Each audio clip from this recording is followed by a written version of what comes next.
welcome to another episode of Transcendence Talks podcast. I'm here with my friend Matthew. Him and I recently connected because we have so much in common. It's kind of ridiculous. I think him and I have both been on a very parallel journey recently of awakening through what God has put on our earth to do that, which is plant medicine, and through this really interesting process of what I like to call consciousness evolution. And so him and I connected immediately because not many people can relate at this level of experience and depth, I think, that Matthew shared with me. So welcome to the show. Thanks for having me. Yeah, thanks so much for being here. So I just want to jump right in with you because I know that you and I have this tendency to kind of go around the universe and come back. So we might as well just launch. So what was the catalyst, for you that started you on this journey? Yeah, it actually started with something simple as like a hape ceremony. And during that ceremony, something like cracked open within me, which led me to going to Peru for an ayahuasca ceremony. And to be honest, like with me, before the ayahuasca ceremony, I didn't have any known trauma or things I felt like I needed to work on. I was totally oblivious to it, to be honest. And the hape showed me like there's something in me that I need to pay attention to. And I just was unaware. I was completely ignorant. And then when I went to Peru, it was like, it really showed me depths of me that I've never really looked at. And for me, it's really been my childhood. A lot of the stuff that I went through, all these experiences that I had in the child, as a child, I never really talked about it with anyone. I never did therapy. I never really sought help.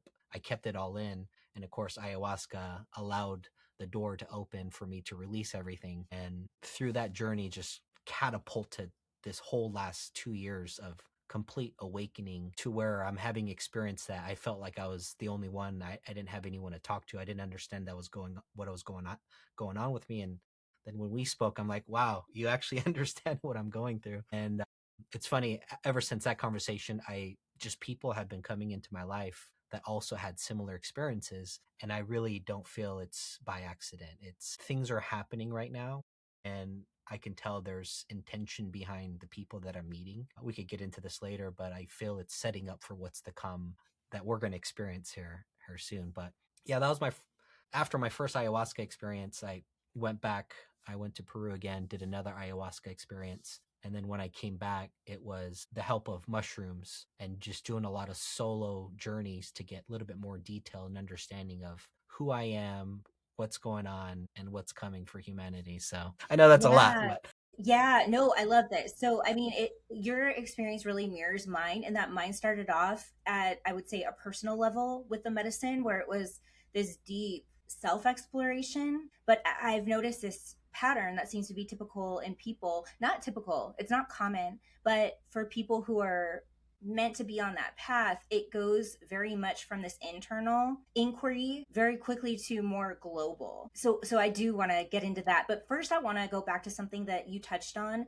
that I think most people can relate to. And I know I see this on this couch often, where people don't conceptualize what they experienced in childhood as trauma until they do. Our childhoods tend to be so normalized, they kind of get tucked into this box that's very adaptive because it's how we survive. It's just like, okay, well, those are the things that happened and I still have to get through the day to day, so I have to have a compartment to put that in. And something about these plant medicines opens up that compartment. And there's a lot of grief in that for people sometimes, because then you have to reconceptualize experiences as something different. Or sometimes it's our parents or, relationships as something that they weren't. And there's grief inherent in that. What did that process look like for you of, the more personal exploration and reconceptualizing things as trauma? Yeah, when my first ayahuasca experience, one of the things that came to me is I met my 5-year-old self, and he was stuck in a loop, and I didn't understand this stuff, what was going on. But I think the main thing with a lot of the trauma, we can look at it from an adult and say, that happened, no problem. But we forget, as the 5-year-old or the 6-year-old or the 7-year-old, we process that event differently, and we forget how it actually stored in our system and how our nervous system memorized what happened, and it's like stuck in a loop. And so for me, the big thing was like my grandma. I didn't know how connected I was to her and how she imprinted on me, and how a lot of the ways that I grew up was because of the influence of her. And as a child, I grew up in Korea with her. And when I left to the US, my 5-year-old self, that was heartbreaking to him. As an adult, I'm like, wow, I didn't even think of that, right? But it was so heartbreaking that he closed up his heart and he didn't want to allow the connection with anyone else. So as a 5-year-old, it's like, what do you do with that? How do you process that? And that's how he stored that within me. And when I went back to Aya the second time, I had to go through all the years that I was bullied. As an adult, I was like, oh, I'm glad that I was bullied because that made me tough and my personality. But then I didn't understand, like, as the 7-year-old that got bullied, the 8-year-old, 9-year-old, I was bullied from 7 to 13 every Mm-hmm. year. I didn't understand how he felt and how he dealt with it. And what I realized is, in fact, I have amnesia of a lot of the stuff that happened because it was so traumatic. And what Aya did for me is it opened the door to allow me to see it, one, but experience it as the 5-year-old, as the 7-year-old, as the 8-year-old, as the 9-year-old. When I went through my healing process, what I realized is with plant medicine, there is a certain mechanism in which it allowed me to heal that is duplicatable. It's obviously it's there. And so I went on this journey to look at different trauma modalities. And the one that I found that was very similar to how I was healed was IFS. And so I went through my certification, and my theory is what plant medicine allows us to do is allows us to connect with the parts of us that we don't connect as adults because we're so busy in life and we don't go inwards. And plant medicine allows us to connect with the parts of us that needs our love and that connection, and allows us to, have a resolution and reconnect. And I think that's a big part of the healing process, because what I realize is I connected with all those parts of me. And then when I went through IFS and I learned the mechanism of how powerful IFS is, today I set aside time every week where I go back and I connect with each one of myself to reconnect and, to send love to that 5-year-old, that 7-year-old, that 8-year-old. And that changed my life dramatically. And I think one of the things that I realized is plant medicine showed me those things, but it wasn't until IFS I was able to actually close that door and work through it. And I didn't realize that, right? So, Yes. yeah.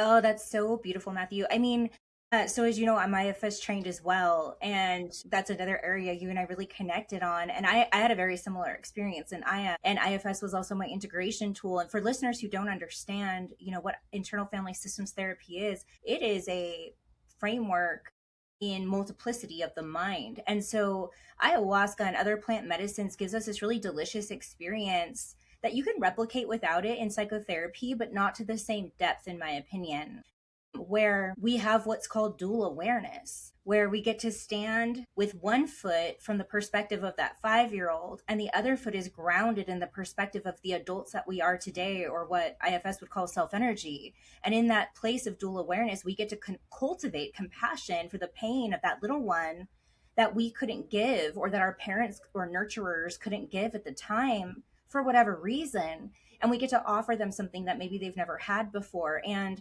we are wounded in the context of relationships, and we heal in the context of relationships. And the beauty of internal family systems is that instead of looking for the other outside of ourselves to give us what they could never give, we look for it in romantic partners and they always let us down and it breaks up relationships, but we get to find that thing within ourselves. At the bottom of the wound is the very medicine that we all need. And so plant medicines create this experience of dual awareness. And sometimes it's not dual awareness. I know I've had experiences in plant medicine where my young part actually hijacked my entire nervous system to show me the depth of the pain that she had experienced, so that I could then recognize the depth of her pain and honor it in a way that I never did. I did the same thing that the adults did in my life, which was dismiss her and dismiss her pain. And it allowed me an opportunity to, I mean, in my opinion, it's what the indigenous people would call a soul retrieval, but we've westernized it and put it in the box of psychotherapy and, made it evidence-based practice. But it's very akin to, I think, what a soul retrieval is. So going back to your story, after you were able to reclaim the essence of this boy who had this journey of this, initial wound at 5, and then this perpetuated rejection and pain, for years, after you were able to reclaim that, what started to shift in your life after you built this relationship with him? Well, a lot of things shifted, but in an ignorant way because I didn't still take control of understanding. It wasn't until IFS training and certification where I'm like, oh, now I understand how to actually work with him. But what's interesting is after all of that healing, multiple of my ayahuasca ceremonies, I got in communication with some type of entity. And I thought this was like Mother Aya. Everybody says, oh, it's the grandmother. So I assumed this was Mother Aya because the communication was so clear. Like they're guiding me, they're showing me things. I'm like, oh, yeah, that's awesome. I met Mother Aya. Well, soon to come out, it wasn't Mother Aya, and we could get into that. But one of the things that they said is the first step is they had to clean out almost, basically all my trauma. They had to clear out my vessel. I didn't understand why they told me that at the time. Now I do. But they said, our first step, we got to clear out all this trauma and let it out of your body. And so a lot of the times I was shaking it out of my body somatically and getting all that stuff out. And then they said, the next step is we're going to put you into balance. And so what they did is I had one night that was really heavy in my masculine. And then the second night that was extremely heavy in my feminine, which this was foreign concepts to me. I'm like, what are you talking about? Masculine, feminine. So my first understanding of it was from this entity in ayahuasca telling me that we're going to balance you out. It was that balancing out, to me, I felt like what a man should truly be. That was the message that I got. And it's funny because now I'm after this healing, I work with a lot of men and even guys that I've knew all my life. And it's so clearly seen how men are so traumatized in our civilization. And it's like, I'm not going to put it all down to one thing, but I would say a lot of the problems in our world right now are because it's unhealed men. And one of the things that they're showing me is you need to go out and heal the men. And amazing. It's just the contrast that I can see. It's so crazy because it's like, I'm very in touch with my feelings, emotional. I cry almost every day because I just get downloads and things. And I realize men struggle with connecting with that part of themselves. Okay. And that comes easy for me. Yes. And so working with men, it's like I could work with them at a different capacity because I could see their heart is closed because I went through a whole heart opening. And so now I'm being guided to work with men to help them go through their heart opening because I truly believe if we're going to change this world, a big part of it is going to have to be the heart opening of men across the world. Your mission is critical. And I'm so grateful that you followed the promptings of spirit to find your mission on this planet because I couldn't agree more. In fact, I have a new book out called Reclaiming Eden. And that was part of the download that I received last year too, is that part of the suppression of the divine feminine, women want to say, well, that affected us as women. Well, no, that affected the planet as a whole, because when the divine feminine energy was suppressed, it wasn't just about the witch trials or suppressing women's roles. It was about suppressing men's emotions and closing their hearts. Because like you said, it's about the balance of the masculine and feminine. And my belief is that's what Jesus Christ and Mary Magdalene came to teach. And that part of why Jesus was so in his God self and pure in his essence is because he followed that exact of balance between the masculine and feminine. I mean, they call that inner hieros gamos. And then when you can replicate that in a relationship, right? As within, so without, it's these hermetic principles. First, we have to experience inner high-risk gamos, and then we can experience that in relationship to other and outer high-risk gamos to create divine union. But the other thing I want to speak to that you said that I thought was so poignant is the relationship to these plant entities and teachers that you have, because that's essentially what shamanism is. It's not learning it from men in a lineage. It's being taught directly from spirit, and the men in the lineage teach you how to open more to the teachers to the entities, essentially. Yeah. So you learn directly from the spirit. And I found that that's how my journey's been too. Schooled by spirit is kind of how I define my journey. And the teachers that have helped me in the medicine and wisdom traditions have taught me how to open more, how to be more receptive. Yeah, those are some really just striking parallels in our journeys. Yeah, and I realize not everyone has those experiences like we do. And I thought everyone did. And this is why I feel so strong and called to do what I'm doing, because this is it wasn't another human that told me to do this. I was strictly guided, and I'm being guided, which before I thought it was Mother Aya, but now what I realized through direct communication, these are my guides. And what's interesting is about 2 years ago, we have a we have a friend in common, Ian. He did a video about, oh, now everybody's channeling, everybody's psychic and all this stuff. And I used to laugh too. I'm like, oh, I see it. Everybody's like now all of a sudden like they're psychic. And then here I am going through that own same transition. And I realize there's actually something bigger that's happening for a lot of people on this planet, but it's not happening for everyone. There's certain people that were planned to be here at a certain time to help with the transition. At least that's the message I got. I try not to be so absolute in what I'm shown. I hold, flexibility with it, but I take what I'm shown and I hear other people out and I try to find the middle ground. So what I was shown is like, I came into this life specifically for this moment to help with this transition that we're about to go through. And then I take that, then I talk with other people and I realize they're having the same messages. And there's commonalities of their experience with plant medicine that when I talk to my other friends, they're like, I don't have any of that. And I realize, okay, there's a certain segment of people that are having common experiences during this time and while everybody else is not. And so that's when I go off of that I just kind of speak what I experience. But I'm always open to change my viewpoint, but that's just kind of where I'm sitting at right now. Agree. Yeah, it's almost like truth evolves. And, I've received similar messages, very similar, from my guides as well. And sometimes I'll notice I can unpack those truths deeper and deeper, but that one has stayed real consistent and real firm for years, at least within, my body, my spirit. I want to go back to what you said, realizing that these entities are your guides. And I'm curious, once you met your guides and started receiving these messages and they cleared your system, opened your heart, has that then allowed you to connect with them outside of the medicine space? And if so, how has that relationship evolved? So yes and no. What I realized all my life, because I've been an only child and like I haven't been really social. So most of my life I've been inward in my head. And I just realized that these downloads and these ideas that come to me, that weren't me. I thought like I had all these great ideas all the time. And I just recently realized oh my gosh, they were always here guiding me and dropping information. I just didn't understand guides. I didn't believe in none of this stuff. And then when I realized like, wow, they've always been here. I have an open channel with them, but it's only through plant medicine that I could communicate with them. But they're showing me that they're having me meditate every night.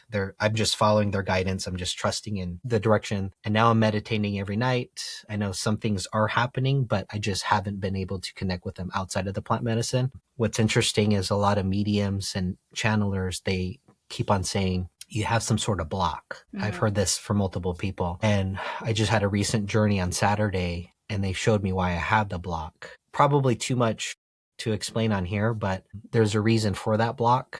And there's a reason why I can only connect with them through plant medicine temporarily. I haven't got clarity on it, but there is a specific reason why that's happening. And yeah, it's been getting really interesting. It really is, isn't it? Okay, and I want to ask you this too, because I noticed for me, I went through, when you're talking about this sequence of how the spirits work with you, first is clearing out your trauma, then it's opening your heart. My next step was then it's deleting my history. Like I'm still me, I'm still Kristy, I still identify as the same human, but my past has no bearing on my present moment anymore. Mm-hmm. If anything, I'm much more present and then future oriented. Yeah. No more of my energy is tied up in the past, mm-hmm. unconsciously, like it had been.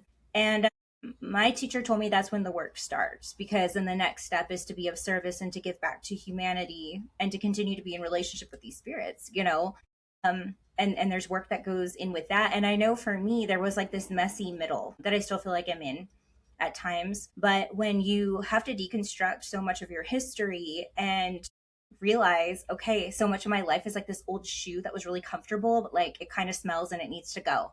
Mm-hmm. Mm-hmm. There's like this deconstruction that needed to happen. Did you go through a phase like that where maybe you lost friends or jobs or just realized that things had to change? Oh yeah, it's happening now. I mean, the first step was they showed me facilitating mushrooms. I'm like, what are you talking about? And then I got one day, it was like, wow, you're doing this. And I said, okay. Right. And so I started facilitating mushrooms. Then they're like, you're enrolling in trauma therapy. I'm like, okay. So then I got certified. Recently, they had me stop eating meat, which is shocking because I love steak. I'm a meat eater. I don't know why, but I trust. I woke up April 1st. I knew, stop eating meat. My desire to eat meat gone. So they So are communicating with you outside of medicine. yeah, but I just can't talk with them like I can. It's just They different. just, yeah, they just drop information. I can't talk Yeah, with yeah. them like I can in plant medicine. I totally get that. So I went to the supermarket. I'm like, what the heck do I eat if I don't eat meat? Surprisingly, there's a lot of things you can eat. So I've been all plant based. I don't know if it's temporary. I'm just kind of following my guidance. But one of the things that I learned was the reason why they have us clear out our vessel. What they showed me is because for specific people, what's going to happen is more of our higher self is coming into the body. And that is needed to happen. And this is why we are not friends with certain people. This is why we might quit our jobs. This is why things might change. Because what they're showing me is more of our higher self is going to come in here. And that's how we're going to affect the change in the world, because we're going to do it from within. Because we couldn't do it from outside of the world because there's universal law of free will. They can't just come in and intervene. So we came in here and our higher self is going to come in and we're going to change the world from within, which it's like, what? That's literally okay. That's bridging heaven on earth. I mean, It's that's how crazy. Yeah. like our Yeah. bodies. I Mm-hmm. literally just talked about this the other day. Our bodies are carbon based, right? We're children of the earth, and we share carbon based DNA with her and with every living thing on this planet. But we're star beings too. We're also, from the heavens. And the only way to bridge heaven on earth in our body and to become that vessel is to bring, like you said, bring our higher Yeah. selves in. Mm-hmm. I think, that means bringing in more light. I had this vision from one of my guides one time that on a parallel, we're going down a rabbit hole, but in a parallel life on another planet that I think I'm living now, I have this body, this avatar, where instead of eating meat or food, we consume light. And they showed me this beautiful flower, like a color I've never seen before. And it almost looked like a pineapple, but it was a flower. Anyways, the way we consumed it on this planet was when I looked at this flower, my pupils dilated to bring in the color and the light of this plant. And it nourished my vessel with the light that I needed to sustain me for that day. And that Mm-hmm. was it.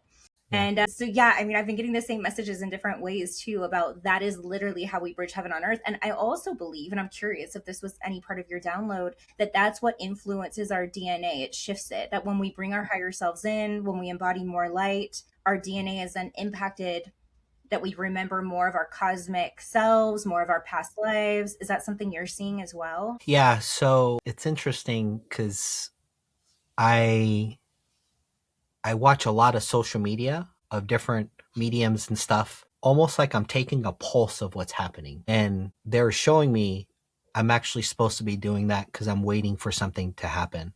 They don't tell me everything. They're not allowed to tell me. They're like, we can't tell you everything. We have to just kind of guide you. I'm like, okay, because I'm like, just tell me everything. They can't. Okay. So there's I could tell there's a definite rule with free will. They can't intervene to a certain level. And so when I do a scan across what's happening, there's a lot of theories of what's going to happen coming up, right? And so to me, I don't like believe one over the other, but I take everything in consideration. I know something's coming for sure. It's just a matter of what we're dealing with here. And there's a lot of theories of there's going to be like a solar flash, and then the sunlight is going to automatically upgrade us and elevate us, right? And then there's, the 3 days of darkness. There's all this stuff that's happening. One, I do feel this is not for everyone. It's just certain people. And I'm not saying we're special or anything like that, but I'm saying I feel we're those people where we're getting upgraded through our higher self. But then other people also will get upgraded through the light of the sun and by eating the plants that have been directly impacted by the sun. And I think this is why they're showing me like stop eating the junk food, meat, eat everything that is, that has been impacted by the sun, because that is naturally going to raise your frequency and stuff like that. So yeah, I believe right now people are going through a change, and this is why people maybe that are not part of the shift, helping with the shift, they don't understand what's going on. And so what I was shown is I'm here to help those people that are going to be massively confused because their whole reality and their belief system is going to be shattered. So like we have an understanding kind of what's happening, right? But there's most of the people in this world, it's going to change their whole paradigm, and it's going to be a shock to their system. Everything that they've known to life is going to be completely thrown upside down, and they're going to need assistance and guidance and helping understanding what's going on. And I feel like that's part of the awakening that we're going through. That is powerful. And I feel that too. I completely am in alignment with everything you said. And I totally agree. And it's a lot of what I've been shown too. I've been shown multiple scenarios over time. And they're not important, but they are scenarios that seem to, on a third dimensional reality, shift everything we know, how things are run, economically, physically, all those things. But then it shifts on this deep, deep spiritual level as well. And some people won't be aware of that spiritual shift. They'll only be aware of the way that it plays out in the third dimensional reality. So, it's interesting, but I completely agree. I think some of us are walking ahead. Like you said, it's not higher or lower. It's just walking ahead to reach back and hold the hand out to those who are going to need the assistance when everything feels so foreign. Yeah, it's not even, it's like walking ahead, but it's like, from what I was shown, it's like you have Earth school and people living it. From what I was shown is we came in to be part of this transition that was set to play out, right? And what's crazy for me, I'm so grateful. I was never into New Age and reading books. I was never into any of that. I'm just super grateful that I had these experiences first, and then people showing me books that validated my experience. So Yes. one thing that blew my freaking mind, I explained it. It sucks because I say this to a lot of people and I could tell they're not with me. They're probably thinking, yeah, wow, that's amazing. But I could tell in their eyes, they don't believe me. And that's okay. I don't need anybody to believe me. But it's like when I do explain some of these experiences, someone recently said, you have to read Dolores Cannon's book, The Three Waves. 3 Ways of Volunteers. Yes. My gosh, for me to get downloads and communication with my guides about that and then read that book, I know. I mean, You can't even make this stuff up. I It's mean, mind-blowing. Yeah. Yeah. and what's interesting is I truly believe, and maybe you experience this, there's people in our lives that we're meant to help guide them through their awakening. And they're like coming in too, like you're meeting new people and you already know. And recently I went back and looked at all my relationships. There's people right now that I have relationships with, like I know their heart is pure. Like I know, like there's a connection heart to heart. I know they're a good person. And so just to test out this theory, I would reach out to them. I would say, can I ask you some personal questions? They would say, yeah. Have you had any like weird mystical experiences when you're young or things that you've never told anyone? And they start saying, yeah, why do you ask? I say, I want you to read this book. And I give them their book. And then they reach out to me like, what's going on, Matt? What is going on? I said, okay, I kind of figured you were one of us. Yeah. Let me talk to you about some stuff. But I've noticed that's been happening a lot, which is pretty amazing. It is. And I find that I don't really know anybody who hasn't had experiences. It's just that most people don't have a framework or scaffolding for those experiences that helps them make sense of it or not fear it. And so what I've noticed, it's like when you give people a framework that they can put that experience into, they can start to then process it instead of just putting it in a box of, let's just forget that happened because that was weird, but I love the way that you're planting seeds for people and waking them up. And yeah, about the Dolores Cannon stuff. It's interesting because when I started doing my own journey work, I was shown this sequence of lifetimes, and they started in that off-planet life I was telling you about where we open our eyes to eat. And then I watched this descent where my soul then descended into Lemuria. And I didn't know it was Lemuria at the time, but because I was just taken by a dolphin into this underwater temple, and then this whole other life was availed to me. And I saw that it was again in Atlantis and Lemuria, there was a separation in consciousness between male and female, where Atlantis was very masculine and took the technology and ran with it, and their ethics and their heart started to close. And it created these tectonic shifts in Mother Earth because there was such a divide between masculine and feminine. And I watched only from one perspective. And what I find fascinating is that when I work with people in journey work or regressions, they remember it from other angles that I don't have, other perspectives. And so the perspective I've been privy to see was in Lemuria, as women and the wisdom keepers in Lemuria, we would take the information and put it into crystals and from the sun, that they were charged, and we would put them underground. So we knew that there would be a cycle of time when we would need this wisdom again, which is now. And we would be able to list it, go back to Earth, go back to Gaia, the mother, the feminine, listen to her, I'm getting emotional, activate the knowledge so that we can use it now to change the trajectory, because we're at this, it's making me so emotional, at this crossroads again,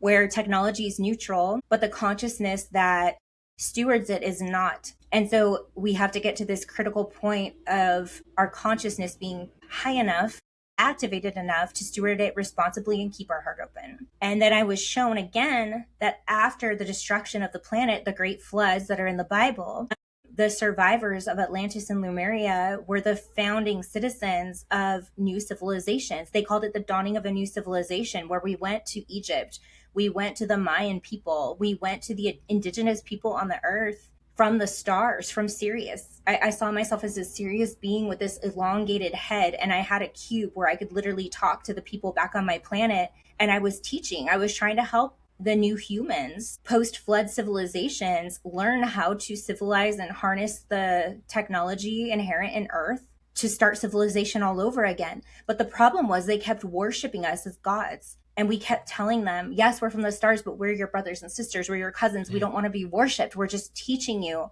And because they kept worshiping us, it wasn't working. And so we said, okay, we're going to send somebody in human form so you stop worshiping them. And they sent the Buddha, and they sent Christ, and they sent people wrapped in flesh, is the words they gave me, to teach. But again, we kept deifying them when the message all along is that it's within. And so here we are again in this cycle of time, this loop where we have to get it right. We have to raise our vibration high enough to steward the consciousness. And we have to recognize that we stop worshiping things outside of ourselves and we find the divinity within, which is how we raise the consciousness, which is exactly what you're speaking to, of bringing more of the higher self back in. So anyways, that was like this years long process of what I've been shown of devolving to this point, so that, you know, people like Christ and the Buddha gave us this ascension map. So now we can become homo luminous, right? Light beings. Yeah, to what you're saying, one of the visions that I saw, the guides showed me the predicament that we're in, the obstacle, that the challenge that they're having. They said for us to fully complete and change humanity, what that would require is everybody stop working, stop paying bills, and drop the money. And I remember feeling like, wow, that's a big ask, because that would mean everyone would have to have complete trust and outside of something that they've been programmed to believe all of their life. This life was totally taking control at some point in time. Like the life that we live, we're prisoners and people have no idea. All this technology, everything is designed for us to focus externally and disconnect from the God within. And this is why civilization is just coming down and crumbling down, because we have people where if you look at their life, if you're just like a fly on the wall, they go work all day, disconnected from their job. They come home, they're tired. They watch TV, disconnected from their job. All this external stuff. And it's just like, that's not how life was supposed to be. The only reason people live the life that we're living right now, because someone sold out humanity a long time ago, and we just never stood up for ourselves. And what's going to happen, well, what I feel is going to happen is when these downloads happen, there's going to be a point in time where people are going to kind of remember and understand what's going on. And when we understand and remember what's going on, we're not going to put up with the government overruling us, and we're not going to put up with all this stuff. And this is why my company is called Inward Wealth, because all the wealth and abundance that we seek is within us. It's not external. This is a video game. This is all a simulation illusion. And I think that's the biggest challenge. Like all the downloads that I'm getting, I don't know why, is like me moving to South America, living off the land. And what's interesting, if you look at social media, the amount of people like farming now, teaching how to grow food, buying land, living off the land, it's just like crazy considering the downloads that I got. And I really feel like and this is maybe the split that they're talking about, where some people are going to choose a soulless life disconnected from God and go live with technology. And then everyone else is going to be connected with nature and God, and they're going to live a different life. And for some people, they think, you mean I have to give up my iPad? You mean I have to like give up AI and go live like that? And they're just so disconnected. And I just feel like I just have compassion for them. And they're going to be tempted into a life that was never designed to be life. Well said. And it's striking. It's striking what you said, because I mean, we're kind of seeing these things unfold. And the crux of that issue, right, is the governments that have enslaved us. If we're to not have jobs and we're to live off the land, we have to trust in these corrupt systems unless something new comes in or is created, or the people somehow band together and we go back to trade or barter or something. It's an interesting dilemma. And I feel that in my heart too. It's funny that, I mean, this is blowing my mind because my husband and I talked about this in bed last night before we fell asleep. Because Elon Musk is talking about this. He's talking about that within 5 years, we could potentially see this universal income happen. And it could be a blessing or it could completely enslave us, because if we have a universal high income, we can do just that. We can go back to community, and we can go back to creativity, and we can go back to the things that light up our spirits. We can create a life that we don't need to disconnect from. But if the government wants to use that universal income and put all these stipulations on it and criteria on it, we could be headed down the road of depths of slavery that we haven't seen before. Yeah, for sure. Yeah. So it's an interesting paradigm. And it's interesting that your visions kind of align with some of these things that are actually, they're being talked about. They're happening. I mean, we're going to see this shift in our lifetime. And I'm seeing this shift with land too. I actually have purchased land in Mexico and intend on being there most of the time within 5 years. Because I feel it too. I've seen this grid almost over the earth where there were lights on the grid. They were like these nodal points on the planet. And I've been getting downloads recently being shown that like ancient sites had water underneath them always, and then structures on top that used to have copper and quartz that don't anymore. And I saw how it would create a piezoelectricity that would charge the land. And then when you're on that land, it charges the cells, and it creates an ability to communicate with these entities. It also creates healing in the body because there's a symbiotic relationship between this charged land and the electrons of our cells. And I don't quite understand it. It's not something I've pulled through all the way yet, but I'm still kind of unspooling the concept as it's coming through. And I think it has something to do with the downloads you're getting about these points on the land where people are living there. There's sites that maybe used to be activated that need to be activated again, for whatever's coming to successfully unfold. I don't really know though. Well, I think this is why we're going to have that split, because we're going to soon find out, because energy should be free. It could have always been free, and that we've just been kept under prison. Like everything that we've been shown in life was to imprison us and keep us under a bubble. We're so far advanced than we come off to be, but they've hidden so much of our history and knowledge, and all of that is going to come out. And that's where we're going to have a problem. We're going to have to figure out, okay, well, if we have free energy, then government, why do we need you? If we can barter and live off the land, then why do we need you? And the question is, how far are they willing to go to take control of us? And I don't know why, but I felt like there's some sort of war that's going to happen, and I am more than willing to lead that war and die for it, because I truly believe that the way we're living life is just imprisonment. I 100% believe that. I have no faith in the government. I have no faith in any other human telling us how to live our life. And that's just the reality. Absolutely. I want to switch gears a little bit. Who are your guides?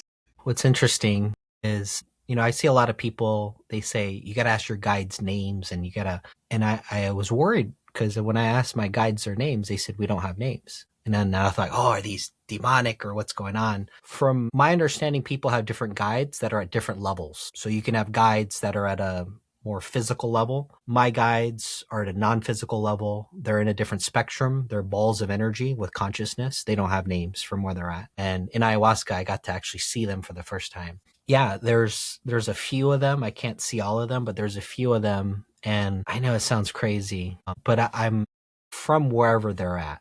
I don't know where that is. And I know without a doubt, it's the same place Jesus is at. And I don't know what my relationship with Jesus is. I'm not a Christian, never went to church. But almost all of my journeys, either Jesus comes through, or I get insights and I get to see history, like I was observing Jesus talk to the crowd, like I get transported in history, where I'm present as if it was through my old eyes. I have some connection with Jesus in a way that I can't explain. It's a very strong connection. And I've never believed in Jesus, never went to church, but I am a complete believer now through all my experiences. There's no question in my mind. Okay, let's not call him Jesus, and we could say Yeshua. I don't really care about labels and names. I don't say I'm a Christian. Whatever energy Christ is, that's what I believe in. And I believe I'm connected to him. And I believe, just going through what I got to receive from him, I believe the church and religion, although their intention is positive, I believe they have it completely backwards. There's a lot of disconnect and misunderstanding. And to me, it's like I want to research everything. And so it's like I don't understand why people don't research the history. There's a lot of gaps and things that we need to get answers for before we fully believe in something. And so my question is, do you believe humans in history always do the right thing? The answer is no, right?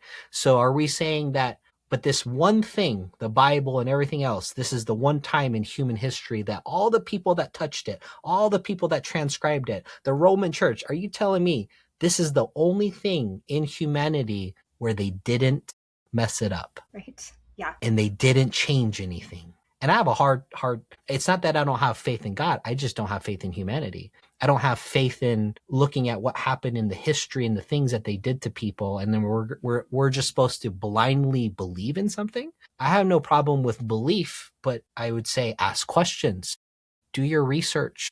There's a lot of contradicting things. Why is that? Why don't you lift the rock up and see for yourself? Why are you scared? And for me, I am fully in alignment with Christ because I believe in his message. I embody his message, lead with love, compassion, forgiveness. And it's like, I don't even call myself a Christian, but yet I know so many Christians that go to church, right? And they don't even know God. They don't have forgiveness. They don't have compassion. And it's like all this outwardly focus when the focus should be inwardly, right?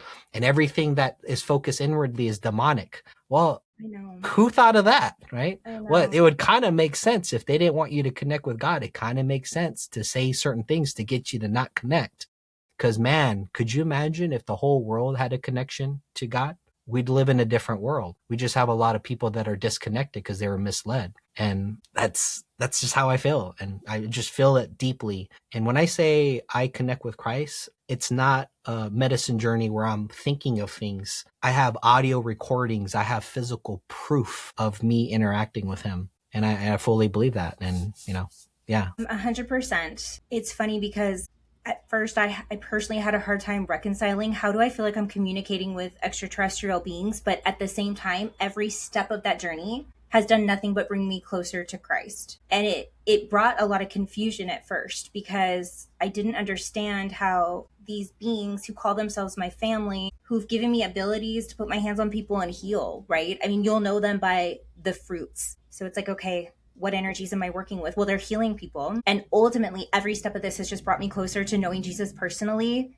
to trying my best to walk in his footsteps every day, to have deeper compassion for myself and for others. And it's literally picked me up and put me on a different timeline with a different mission. And so if those are the fruits, then I know that they're somehow connected and reconciled in my mind and in my heart too. And Christ himself said, heaven is within and it's without. And it's interesting because after I had these experiences with Christ, I wanted to get to know him better, but outside of the context of Christianity too. And I've really admired Aaron Abke, who talks quite a lot about Jesus and says that Paul distorted a lot of the messaging. He was very intimidated by his relationship with Mary Magdalene. And at the time when Jesus was killed, he went in and flipped tables in the church because they were requiring blood sacrifice. They were killing animals in the name of God. And Jesus said, no, God does not require blood sacrifice. And then ultimately that led to his crucifixion, which was blood sacrifice. And so the distortion, for me, is just that if Jesus got that upset and angry that he knew his demise would be called for because he was abdicating against animal sacrifice, and then he was ultimately killed and sacrificed for that, why would that be required of God to free us of our sins? And so I believe that the second coming of Christ is what you and I are describing right now. And I believe that that's the shift. is Yeah. that we walk in his shoes, and that the Yeah. second coming was never going to be him coming back to the Yeah. planet. It was Yeah. going to be him Through us. balancing our Yeah. hearts in the Yeah. masculine and feminine in compassion and love for our brothers and sisters in humanity. Yeah. Yeah. It's going to be through us. Yeah, and it's what's interesting is, like, if you even go into AI and say, where did Paul and Jesus contradict each other? Where's the contrast? Read that and then just go down that rabbit hole. Well, that's fascinating. I I haven't mean, asked it's my just AI like, that yet. it's just, and if you look at, like, a lot of people, because for me, like, I want to believe, but I have to do my due diligence. I'm not going to blindly believe anything. This is why we're in a prison system, because we blindly believe that we're supposed to go to school, go get a job, trust in the government. And now all of this stuff is coming out. Most of our government are pedophiles, and all this stuff is coming out. It's like, that's what happened when you don't ask questions. I'm not saying you have to believe me. I'm just saying you should ask questions. And really the question is, how many questions have you asked about what you believe in, right? But if you even look at the history, forget the Bible, but look at the history of what happened during the time period, the characters, who they were related to, like the intention and maybe possible motives and stuff like that. There's stuff that you can't just ignore, but everybody wants to turn a blind eye, right? So to me, I don't read the Bible. I like when people tell me scripture, because it's funny, because I share my stories and my experiences. And then a lot of my friends are Christian. They're like, oh, it says this in the Bible. And I'm like, cool, there's the validation. I don't need to read the Bible. I have a direct connection with God. I know what it feels like when he's around, and I understand, like, how I need to help other people, in what frame and what perspective. And it's just with love, compassion, and forgiveness. And that is, like, the biggest thing. If everybody just focus on that, just love, compassion, forgiveness, it would change the world overnight. That's it. That's it. And it says that in the Bible. It says, in a twinkling of an eye, I know. all this can change, and I think that, I mean, that's what Christ preached. Love, forgive, have compassion, love your neighbors like yourself. I mean, that's it. Yeah. It was so simple. And I mean, I love that this conversation started off in, like, the most complexity, these really high level concepts. But at the end of the day, it's like you were able to drill it down to 3 words. That's it. Yeah.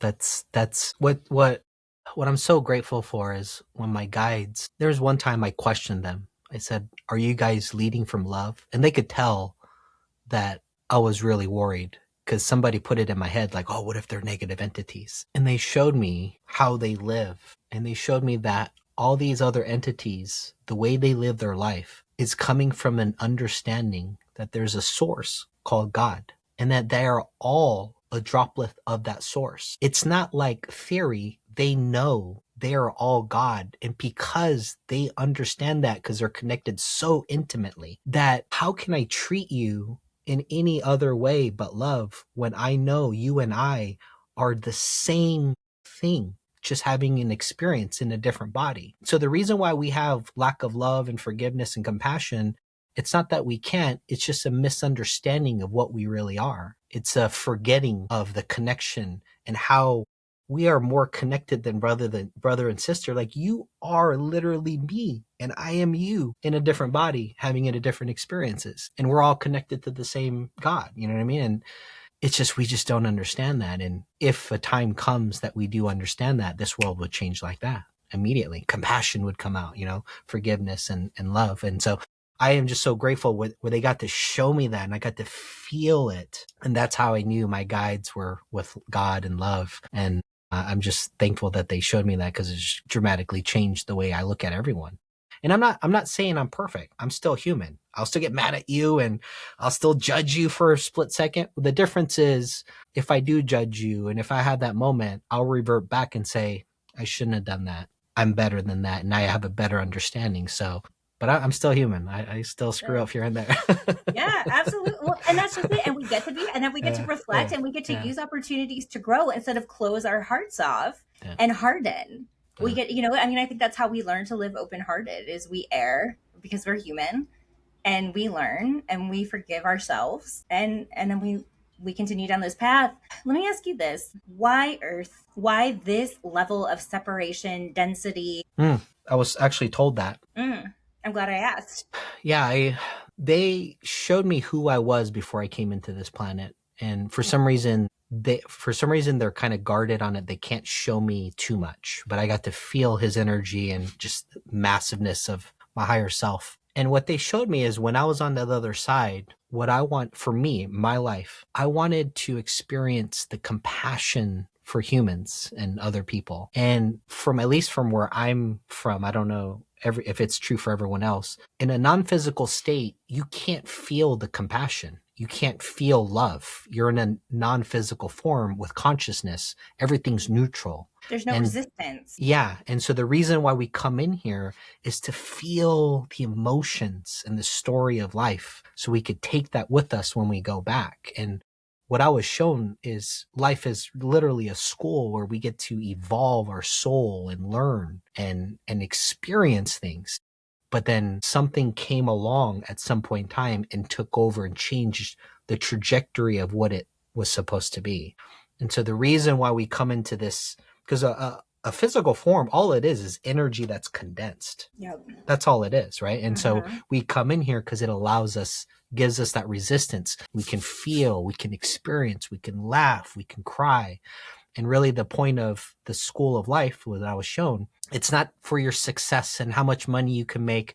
It's the evolution of our soul to get into higher evolution. Because what they showed me is if I work on me and I evolve my soul, we collectively all rise up. And if everyone is evolving, we all rise up. And everything is all about us moving up to becoming more godlike, to become closer to where we came from. And so, yeah, that's what I was shown. It's just, to me, it totally makes sense. Yeah. Completely. And so let me ask you this. These souls are coming in, these mission-based souls from somewhere else who are like, okay, Earth is at this crux. I have a mission. I'm going to come back here one more time to help evolve the consciousness here, to remember and to help other people remember and activate their awakening and their remembering. If we're successful in our mission and Earth is free of whatever this force or entity is that's enslaved it for so long, we obviously keep this level of density to continue to have these experiences, right? So that Earth can be this playground of learning through polarity. But what does it look like to anchor heaven on Earth? And how does it change after this mission is successful?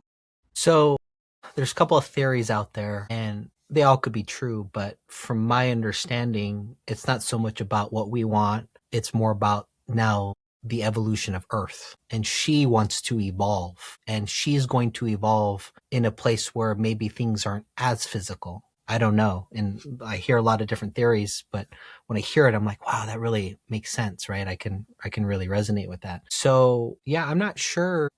I just know we have to change the way we live our life. Whether if we're going to be more light focused, like maybe, less physical. I don't know if the physicality is going to change, but I really feel like life is completely have to change. Now, does it mean we have to give up technology completely? No, but we use it in a different way. We're more in tune with God and nature, and we use technology needed instead of how it is now. Everything's about technology and being immersed in this reality and completely disconnected from God. We just, what's another really fascinating thing? Have you ever researched like the Kali Yuga? The cycles of time. I don't know it intimately, but I'm familiar.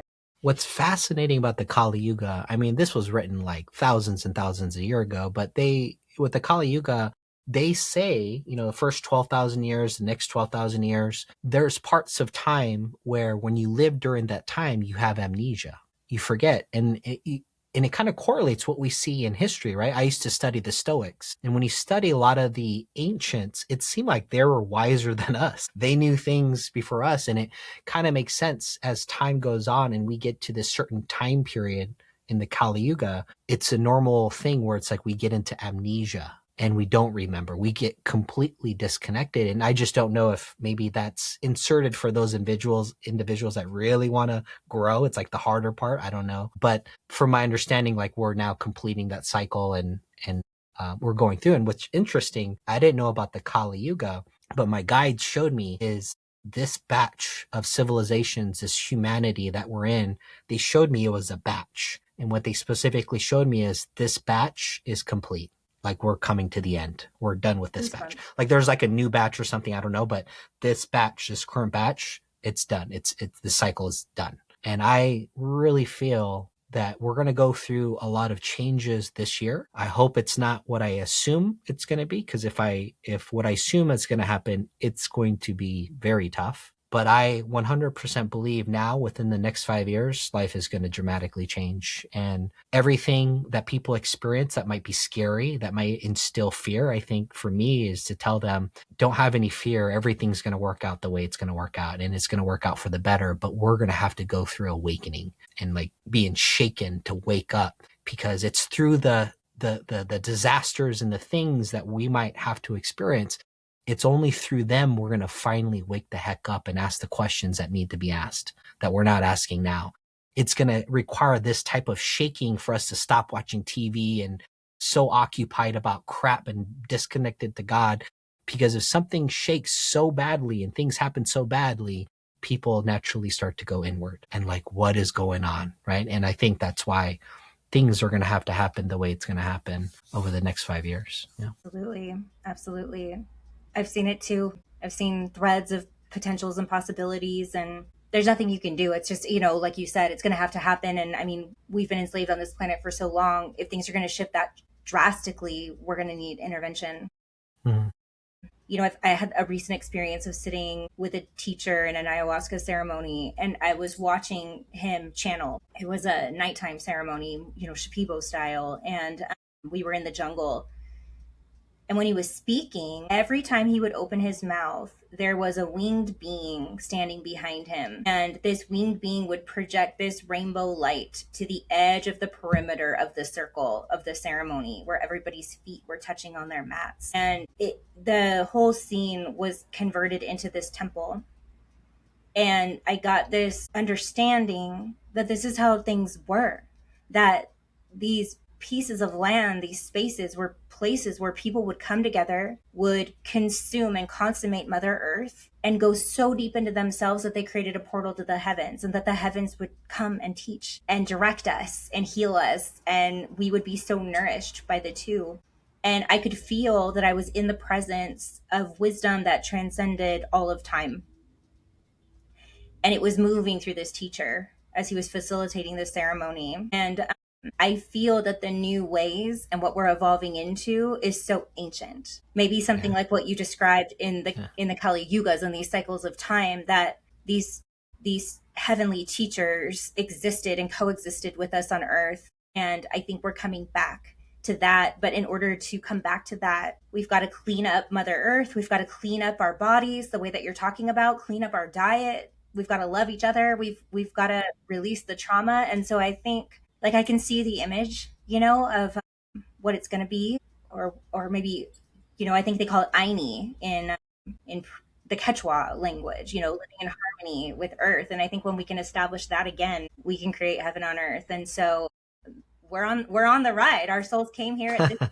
If you're listening to this show, your soul is here because it's resonating with this, and because something inside of you is waking up and understands, and maybe doesn't have language for it yet, but you can feel it. Because I know I could feel it long before I had the language and the structure to really be able to put it into words and understand. Yeah, absolutely. Oh my gosh, this has been one of my favorite conversations ever. Thank you me too.